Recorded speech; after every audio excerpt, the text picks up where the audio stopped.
Pipedrive has built its reputation around one thing, making sales pipelines easy to manage without turning your CRM into a full time job.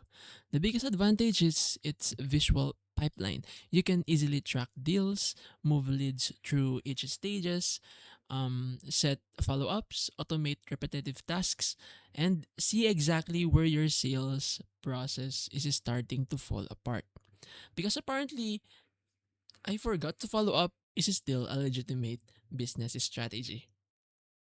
It's also relatively easy to learn, making it a strong choice for small and mid-sized sales teams that don't want the complexity of enterprise level CRMs.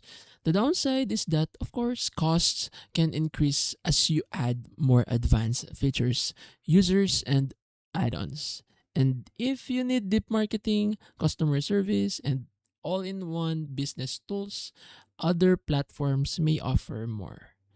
Pipedrive is still one of the best CRMs focused specifically on sales.